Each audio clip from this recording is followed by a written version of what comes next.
Hey everybody, this is the fourth here, and welcome to Sound Explained Dynamics.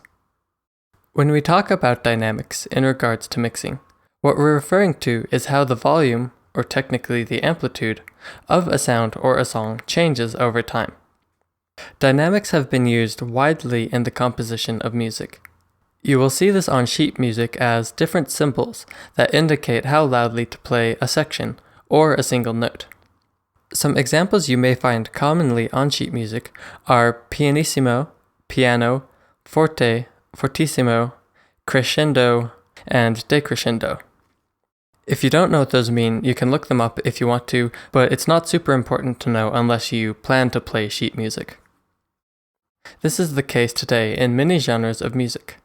And this will always be the case because dynamics are very important in the expression of emotion or context. Let's look at talking as an everyday example. If you're angry or excited or really pumped up, you might yell and your voice will be really loud. But if you're a little bit shy or you're telling a secret or something, you're going to be talking a lot more quietly or whispering.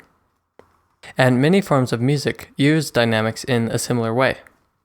Classical music and symphonic music, orchestral music in general, film scores, all these kinds of music really use dynamics to express emotion and context.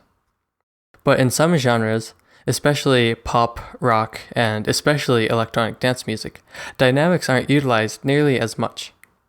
And they are, in some cases, just nowhere near as much as other genres of music. So if you look in my FL Studio playlist here, you'll see two different waveforms.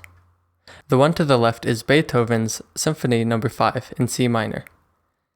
And the one on the right is the 808 track by Bassnectar. And you can see that throughout Symphony No. 5, the dynamics change a lot.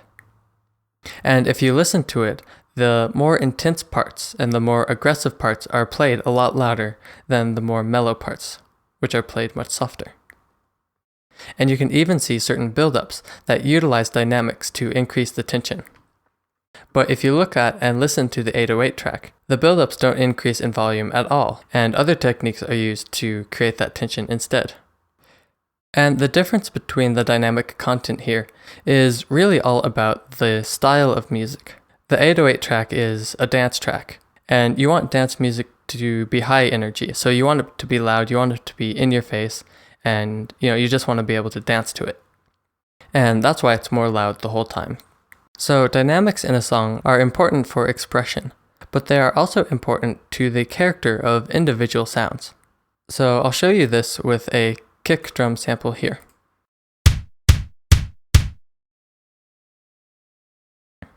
And if you look over at this oscilloscope, you can see the change in amplitude or the dynamics.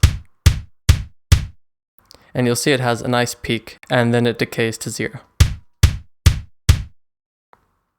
And when we mix, we have a bunch of different tools that can help us control these dynamics.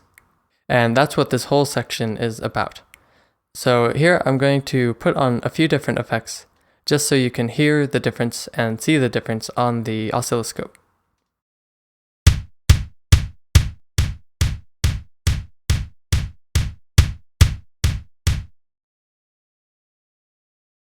So you can see when I compress it there, it loses a lot of its punch.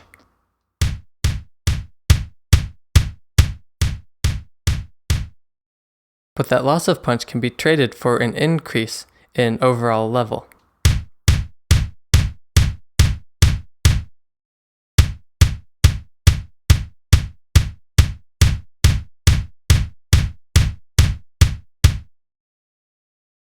And here's another example of cutting off that punch.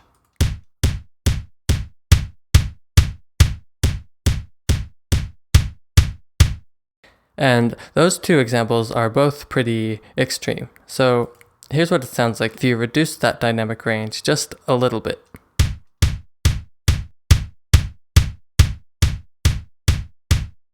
It still retains some of that punch, but it'll allow you to get that overall level louder.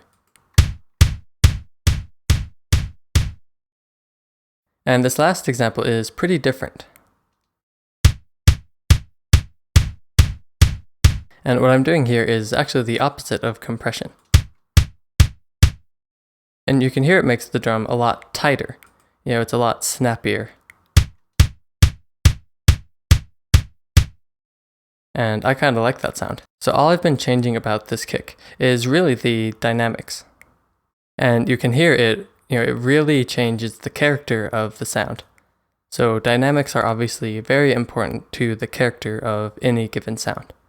And in this section of the tutorial, I will be explaining all of these tools in a lot more depth and providing you with a lot more examples of how you can modify the dynamics of various sounds.